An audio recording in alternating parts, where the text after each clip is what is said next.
Good evening, 58 fam. We're here once again at the hall. And today we've got two brothers that have gone through some COMET training with us with the International Brotherhood of Electrical Workers. I'll let them introduce themselves. Let me know how many years in the trade and how you became a 58er. Hi, I'm Andrew Curry. I became a 58er in 2017. I found out about the program through my family, and I've been, 5 years now through the apprenticeship. So, journeyman inside wireman. And I'm Matthew Ostrowski. I organized in 2020. Been in the local for 2 years now. Been in the trade since I was 19. I found out about 58 through, I had vocational training during my senior year, and the teachers there were telling me, hey, you want to do this for a living? Go to the IBEW. Brothers, thank you. Thank you for coming down on such short notice. And thank you for taking that training. It is something that we've been doing over the years. It's been evolving as the industry evolves. And first of all, can anybody tell me what COMET training is?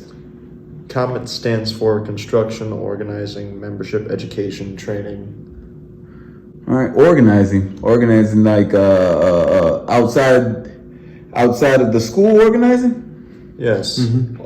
The organizing electrical workers in the entire industry, yeah. Okay, well that's right there in the Constitution. The first object of the Constitution, to be exact. Yep. To organize all workers in the entire electrical industry in the United States and Canada, including all those in public utilities, electrical manufacturing, into local unions. All right, that's pretty good. Yeah, anybody can start on out. What do you think? What did you get out of this training? I learned a lot about the history of the IBEW and how, obviously there was no union before Henry Miller set it up back in 1891. They organized it themselves. Every member that started this union organized. That's the only way. None of us were even union members when we were kids, when we were going up through school. I learned that it's our duty to try and give everybody these good benefits, these good wages, these good working conditions that we have, and then it'll give us the opportunity to control the industry. We control all the workforce, and we set our own wages. We're not going to be pushed around anymore. We're not going to be told what to do. If we have the opportunities to, come together and stand with solidarity and have a membership that's the entire industry, we'll be able to do what we want. Sort of monopolize on it, yeah. I agree with you on that. There was a lot of history we learned at COMET.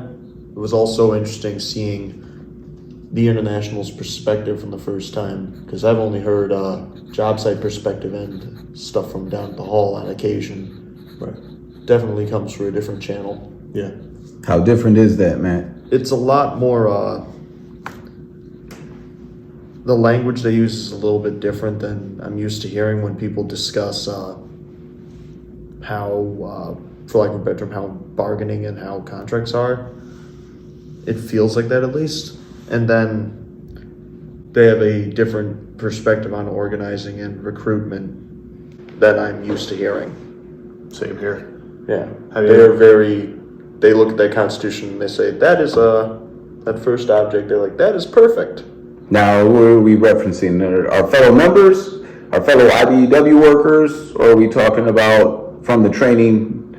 The individuals from the training, it feels that they have a much stronger opinion on organizing.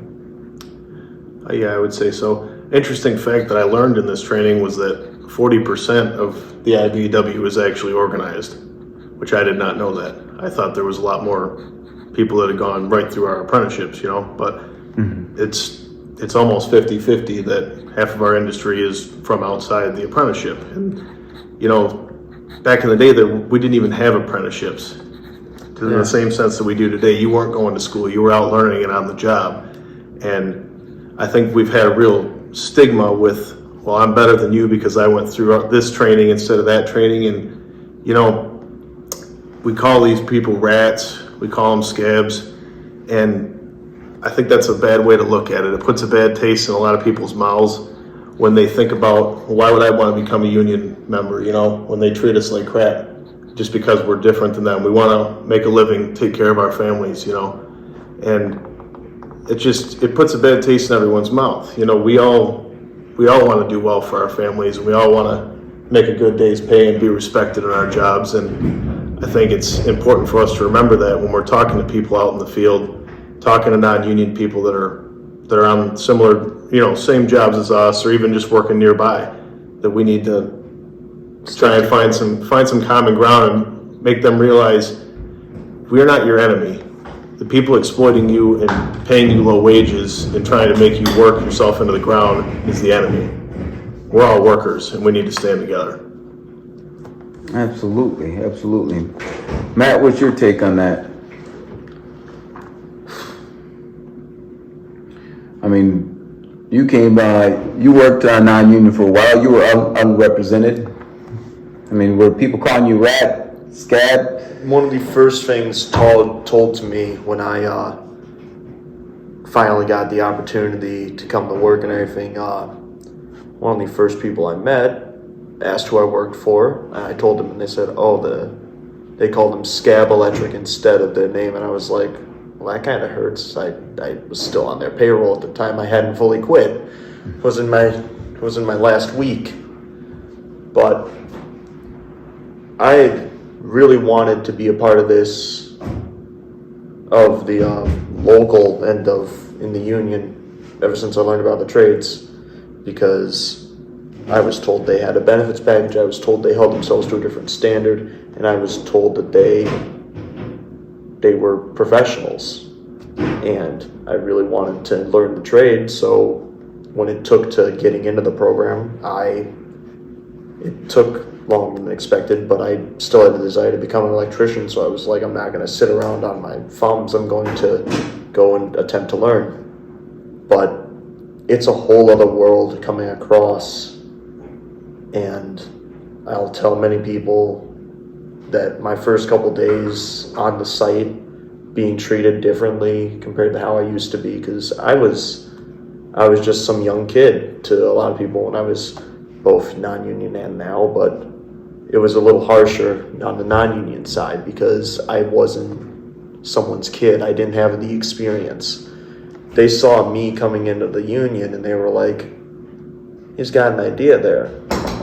We like that. But they were welcoming, but a lot of them were still a little abrasive at first when I mentioned that I wasn't in school at the time, and I didn't have family in the union. You didn't have family with us? No. I was told by my family I should lie and say I have an uncle when I tried interviewing, and I never did because I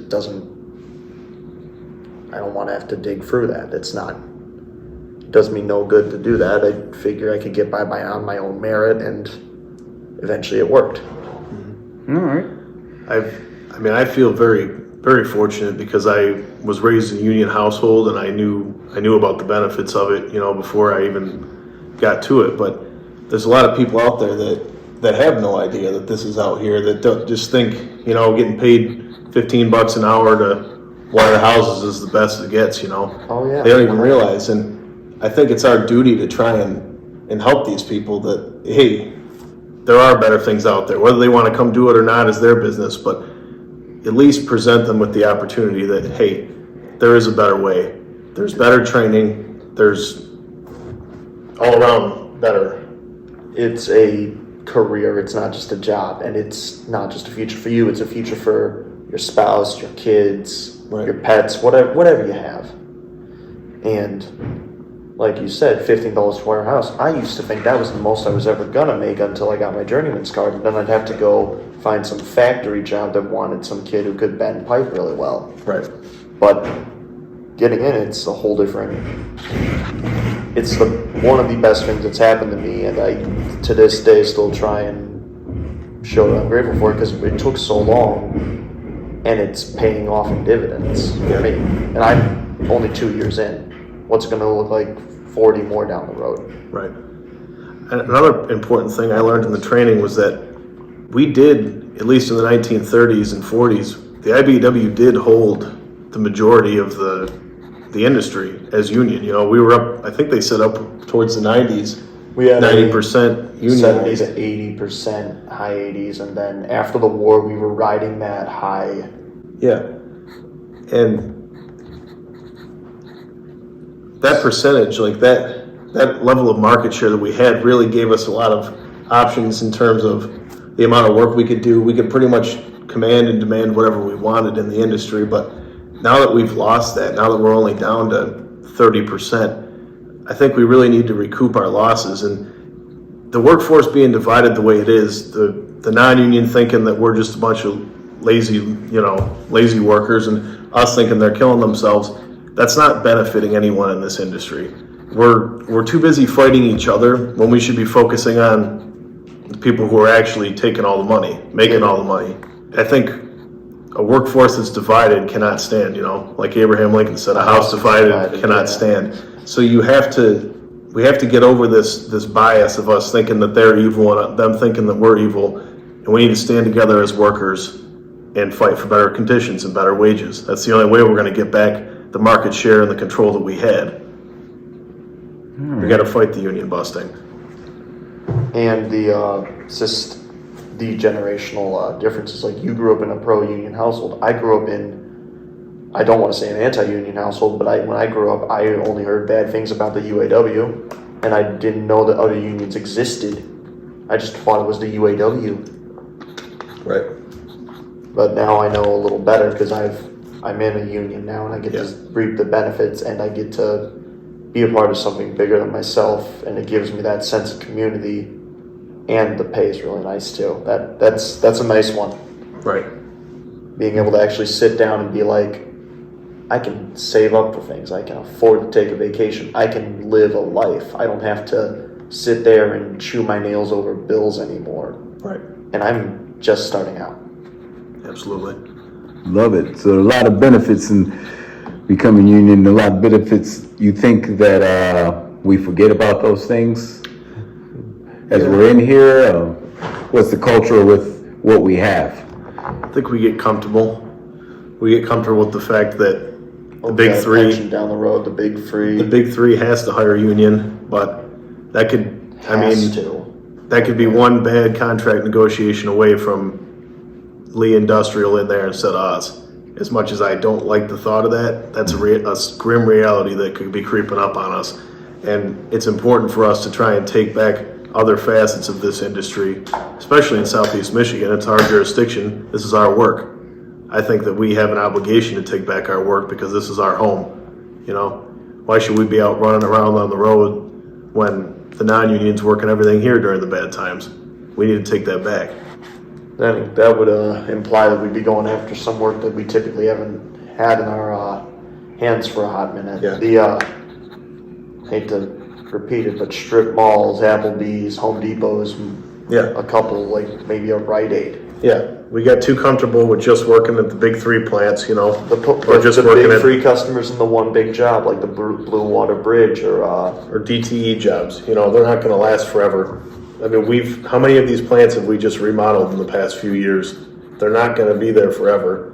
And if they have it their way, half these plants are going to close down with the electrics. They're not going to be building drivetrains anymore. So we need to expand. We need to take more of our jurisdiction back. And even then, it's not just like, the infrastructure's changing. There's a whole market we lost since basically the 50s onwards when we started cutting out the white tickets. I remember learning that. Yeah. I didn't know white ticket existed. I thought that was just part of the referral slip. That was the one you kept. Yeah. Apparently, you got a whole separate thing back then. Yeah. You cut all those guys out, they get burned by the local, and they're just like, my children and my grandchildren and my grandchildren's children will never work for you again. Yeah. And that's what happened. That's how we lost so much of our market share. And with that market share loss, we lost all of those work opportunities. Yeah. Like, we trained our competition, and then we booted them out of the locals, and then they became our competition. And now it's biting us in the ass. Yeah.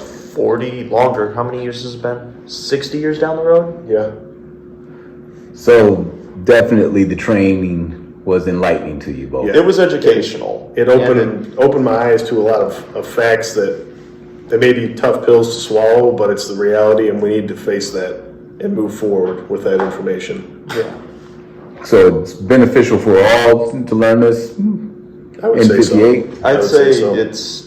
it should be. I don't know if it should be included in like the school training, but it is good knowledge, and it should be accessible. Yeah. Because the people who want to know have a right. Everyone has a right to know, and the people who want to know should be able to find it. Yeah, and whether you agree with organizing or not, I think it's good to know our history so we don't make the same mistakes. Because we don't create our own competition again. Yeah. At the bare minimum. You know, funny thing, when I was non-union, that's what they used to tell me. They told me, well, we're worried about teaching you everything because you can get your journeyman's card and just go work for our competitor. And I'm sitting back there thinking, worse, I'm not going to go work for your competitor. I'm going to go work union because when I have a journeyman's card, they'll just let me walk in. I learned that was wrong, but what do you do when you don't know? You follow the stereotype. Right. Now that I'm a little more informed, it's like there were pathways.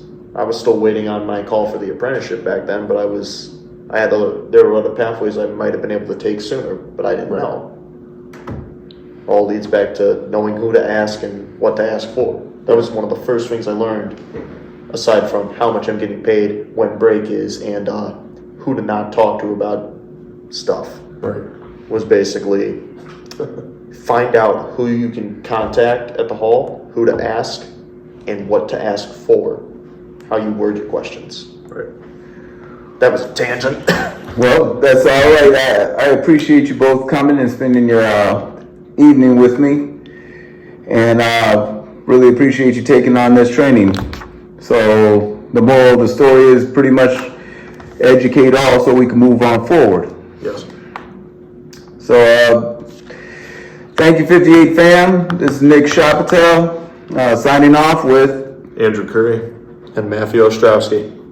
see you next time.